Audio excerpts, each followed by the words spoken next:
Welcome to the world of stand-up.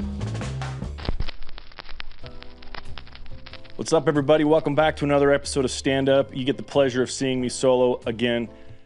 I have had a very interesting week, and I've had some very stark and powerful realizations come to me in this week. And being that I've created this blend of comedy and self-development and just a chronicling, if you will, of my journey, I felt that it was acceptable for me today to share with you some of the things that I've been through in a hope that it resonates for you and helps you.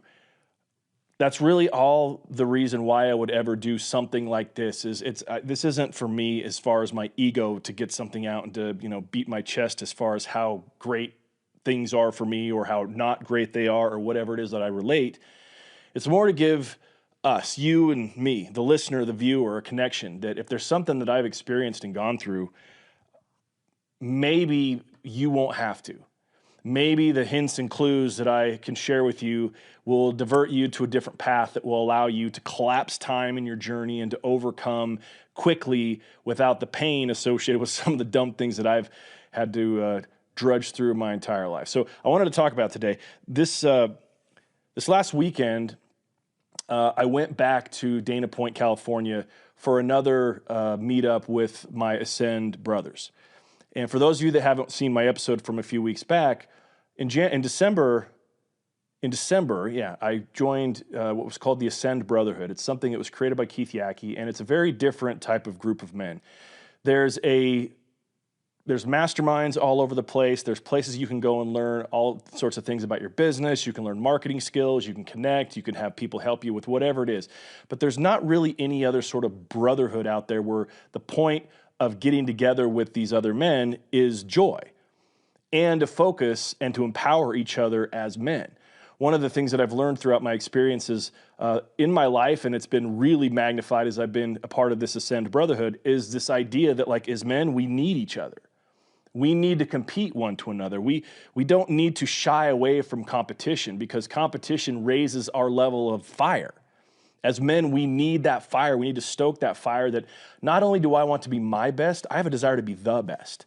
And the only way that I can strengthen that muscle is to compete. And so we go to these events, these weekends, we do competitive things in a friendly manner, and it allows us to do that. We also as well talk and we validate each other and we listen and we grow together as friends and as brothers in a way that allows us to not be so needy when we go back to our intimate relationships with our wives or girlfriends. It's a really simple and normal thing, but it's so odd.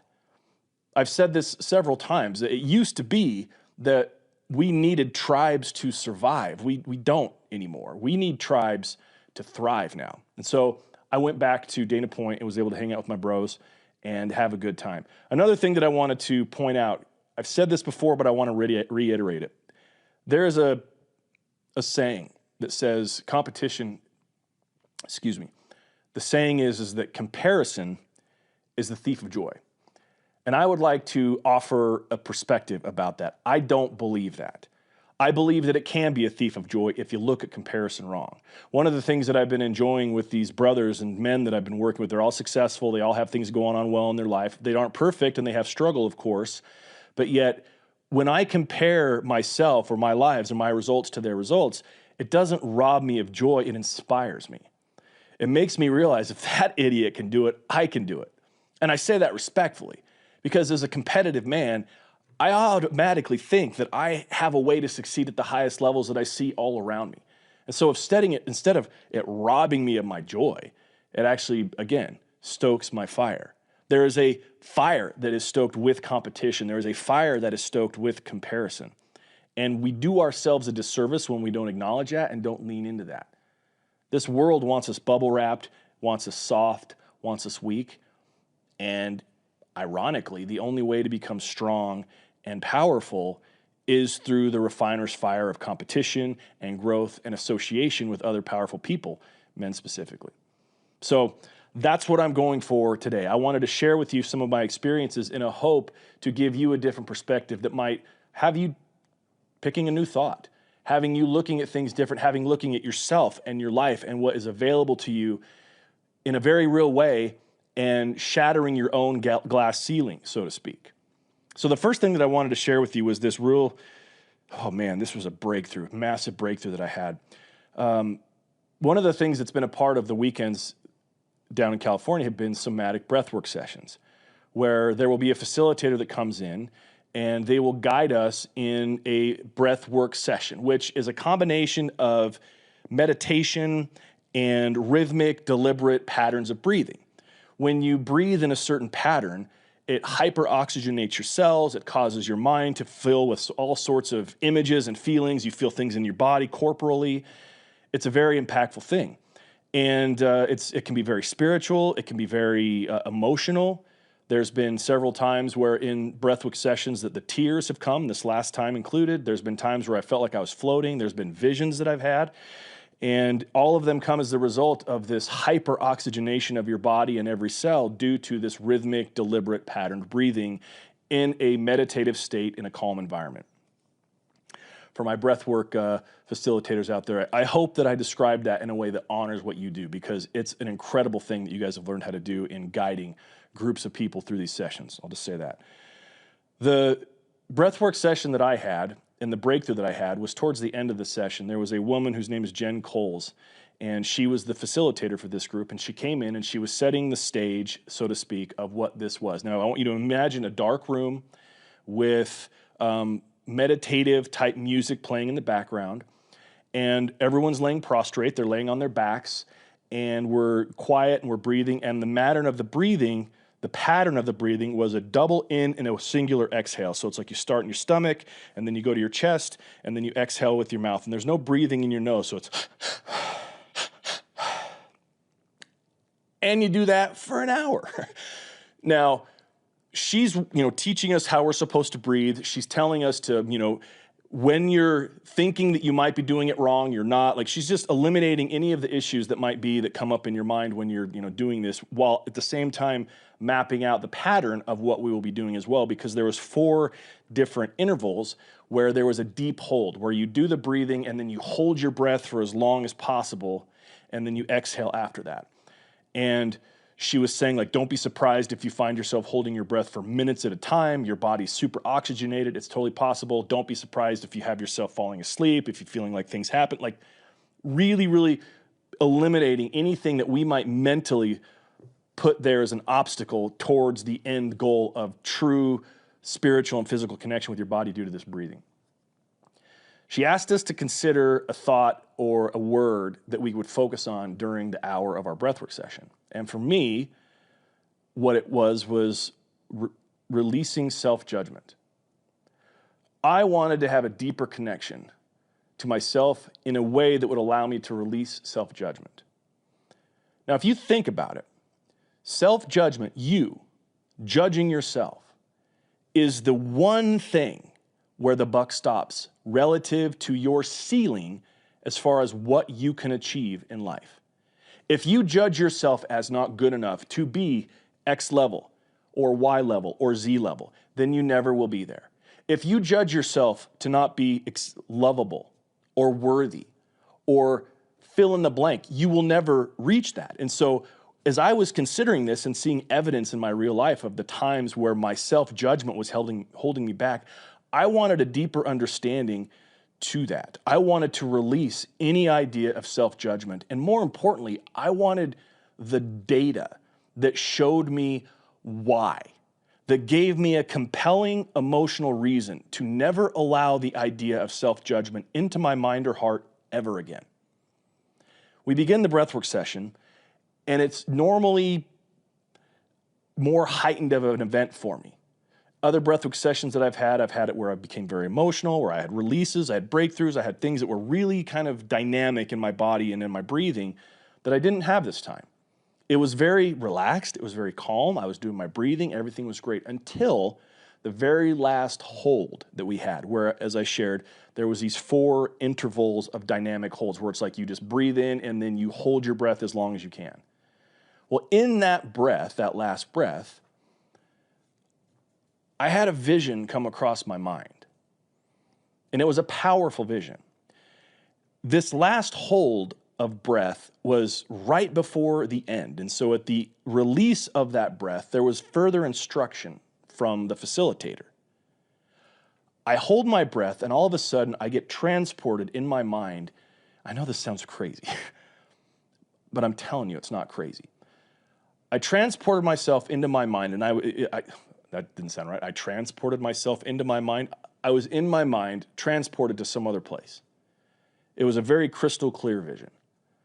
And what I saw was I personally, from my point of view, first person, walked into this room. And in this room, there were individuals from the course of my life to which I had sought approval, and that I wanted them to like me. I wanted them to think that I was great. I wanted to be close to them. I wanted to be friends with them.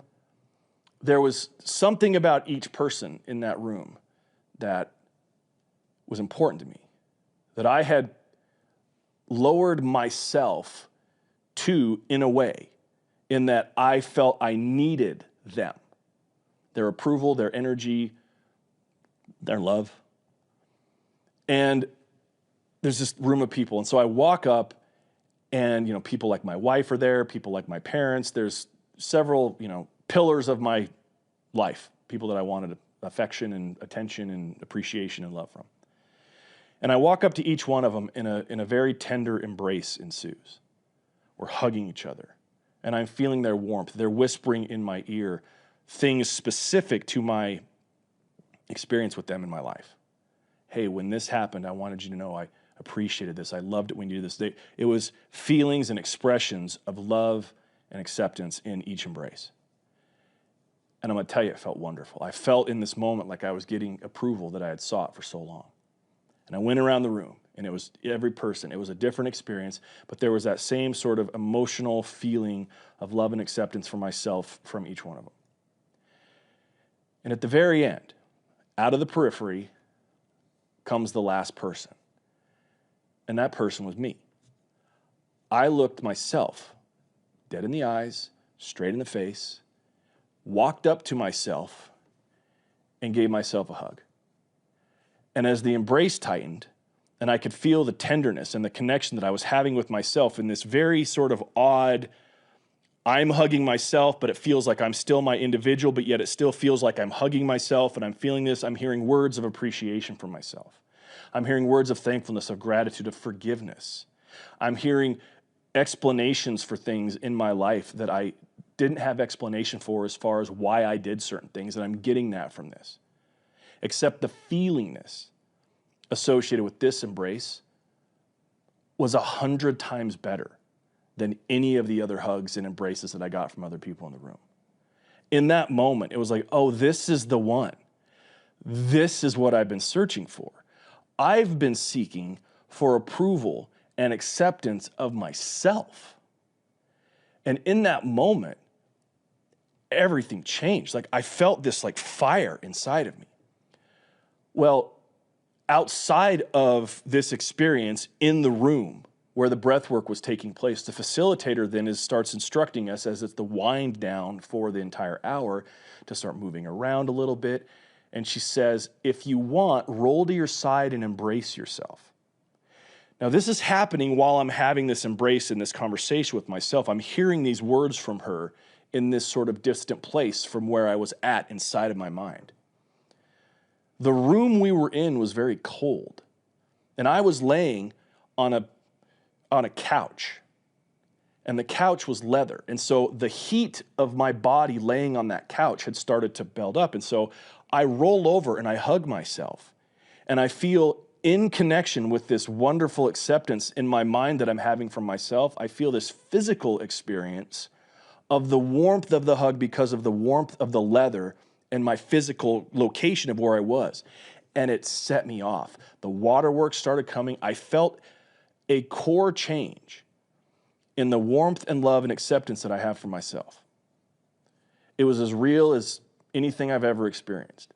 In that moment, I felt a shift at my core, that I was now a different man, that all of the other situations and people that I wanted acceptance from, they matter, and it's great, and it's important to receive validation and acceptance and approval from those people that you hold in high regard. But it pales in comparison to actual self-acceptance of you. When you can love yourself truly, not because it's some pithy sort of love yourself, but feel it. When you can look at yourself with true compassion and true love and acceptance, it changes your game. And that happened for me in that room. I found myself immediately being unwilling to participate in certain behaviors that in the past I was doing that was not serving me, or it was minimizing who I am and what I have to offer. It was an instantaneous shift. I was a different person, am a different person on a core level, at my identity level. Now, let me share with you something as far as how important this is, because I want to make sure that this isn't just some, nice story, but how when you get to that point where you really, truly love yourself and accept yourself, it will change how you see yourself. And I want to walk you through the way out and how that changes everything associated with you when your identity shifts. You see, there's a hierarchy when it comes to who you are and how you're built. And at the top of that hierarchy is your behaviors. It's the very last manifestation of who you are and why you do what you do is how you act, how you behave. And a lot of people think that in order to change your behaviors, you need a 30-day challenge, or you just need more accountability, or you need enter the whatever. And while those things can serve and provide help, the help will never be lasting change until you change down the ladder to the very core. So let me map this out for you. At the top is your behaviors. Your behaviors are governed by your beliefs, by the things that you actually believe to be true about you, about life, about God. And those beliefs are governed by your values. The things that are your core fence posts, the things you do and won't do, where your values lie, those things govern your beliefs, and your beliefs then govern your behaviors. But underneath your values is where your identity is. How you see you on a core level, who you are, what you're worth, what you deserve, the things that you allow in and out of your life, the way people treat you or don't treat you. All of that starts with how you see yourself at your core level, your identity. And then just to walk back up the ladder, your identity governs your values, governs your beliefs, governs your behavior. In that moment, when I felt my identity shift, it was as if there was a part of my challenges that just automatically went away, because now I knew those behaviors are no longer a part of my life. I have zero interest, zero pull, zero temptation to live in a way that lets those behaviors go. Things like not allowing myself to always be in a place that supports me, allowing the people in my life to reflect a certain level of love and trust, or they're not in my life. By putting myself first. There have been times in my life where I put myself last. I've been the nice guy.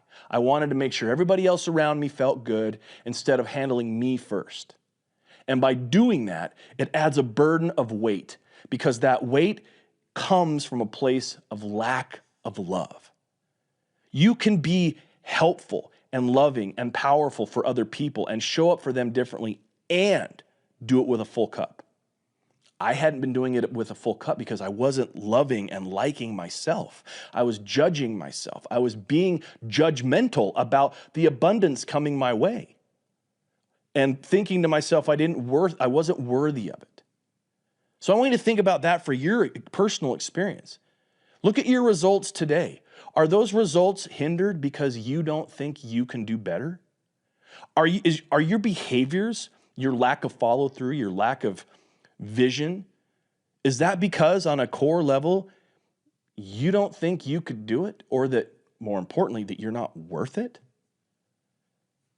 Because I'm here to tell you that's exactly why they're there.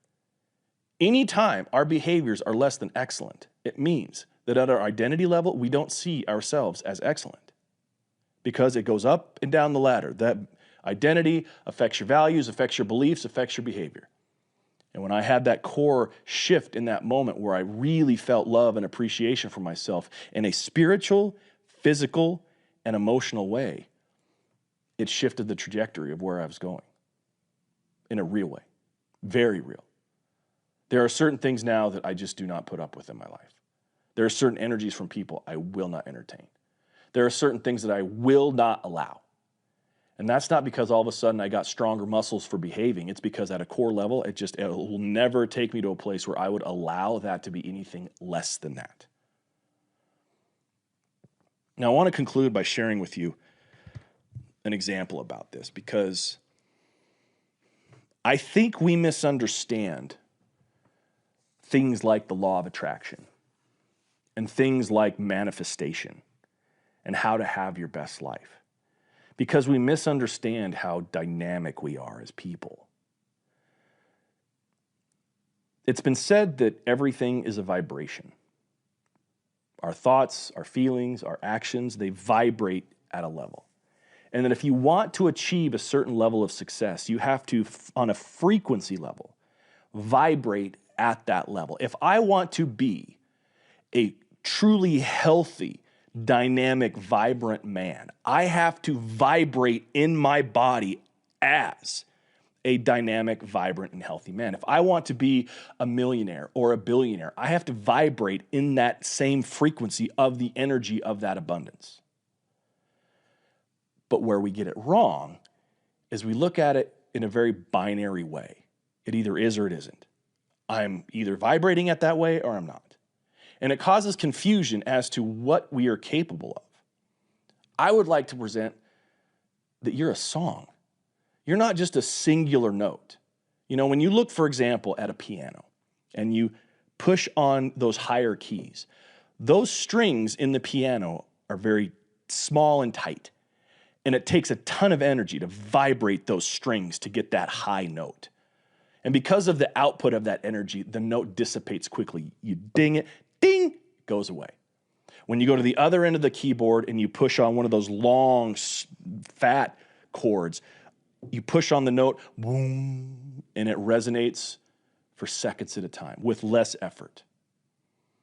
So the low notes are things like anger and sarcasm and failure. The high notes are things like success and love and growth. But if we were just one string, if as humans we were just one string, how would we actually be able to have dynamic lives where things are going really good in one part of our life, but it's not good over here?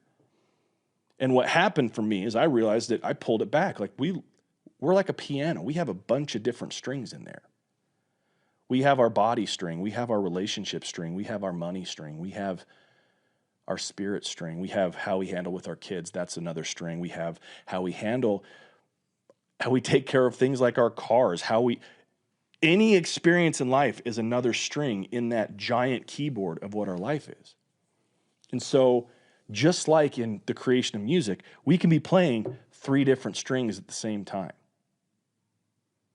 And sometimes, just like on a piano and just like in music, those 3 notes sound horrible together. But sometimes they sound like harmony. And sometimes they sound like a melody. And sometimes when you play them in a different order, it is melodic and it is a song. And our lives are a representation of song from a frequency standpoint.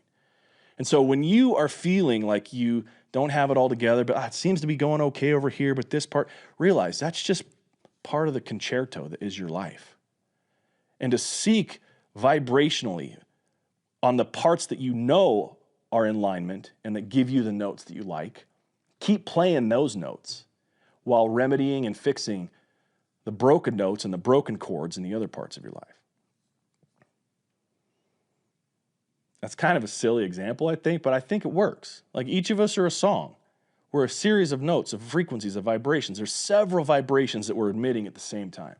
And sometimes they feel good, and that's why people enjoy being around your energy. And sometimes that's why you enjoy somebody else's energy, because the notes that you're playing and the notes that they're playing, they vibe, and they harmonize, and the melodies work. And other times they don't. It sounds horrible, like you're just standing on a keyboard with a boot. And that's okay. So why do I bring this up? I bring this up because I want you to have the difference. I want you to have the understanding of the difference. I want you to know that it's okay to have certain things going great in your life and other things not. I want you to know that even though it can appear like it's complicated, you having your best life is a very simple endeavor. And it starts with you. It starts with you being able to acknowledge, I like myself, I appreciate myself, I love myself, I know I'm worth it. And if you can't, with authority, say those things and feel that note ringing in your chest that it's true, start there. Because it's a lie. You not liking yourself, the reason why you don't, it's a lie. It's a bold-faced lie, and you keep feeding it. So just starve the lie. Play different notes. Take care of yourself. You have to see yourself, if you're not in shape, you have to start in your mind's eye seeing yourself as in shape.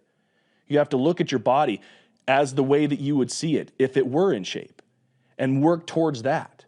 And then allow those values and beliefs and behaviors to change so that you then have a fit body. If you're looking at your bank balance and your business and it's a bunch of horrible stuff and it's full of lack, how are you seeing yourself as you show up to that? Do you see yourself as somebody that can handle it and change it? And that's better than that, and that's beneath you, and that you get to then change how your values are and the beliefs and the behaviors you have relative to how you handle your money or not? Your relationship, God, parenting, all of it. You on the bottom. You at your identity, your core level, you got to like yourself. And if you don't, start there, because I'm sure that whatever behavior or thing that you did that's making you think bad about yourself, it's forgivable. So anyway, as I wrap this up, I have two encouragements. Number one, check out somatic breathwork if you can. It's popping up everywhere. Go to wellness centers. I know a lot of massage therapist clinics around the country have people where they bring them in. Like, you can find it. Go Google somatic breathwork. If you're here local in Salt Lake City, there's several facilitators that you can find. I'll tag Jen Coles, who was the one that we did. She's actually from Utah, even though she was in Salt Lake. Dr. Shannon Sperber was another one that we've used. She's amazing. There's several facilitators that are available that you could find. I'd say give it a shot. If you can get a better understanding of who you are and why you feel and think the way that you do, and then release all of the negative crap about you, oh my gosh, it's mind-blowingly cool. And I want that for you. So this is a little middle of the week episode. If it resonated with you, I hope that you would share it. I've been trying to grow my podcast, and the way that I do that is through you, the listener and the viewer. If there's anything you'd like to reach out to me about, please do. I would love your feedback on this. If you've had similar experiences with breath work, I'd love to hear about it. And that's it. Thanks for watching and listening to Stand Up.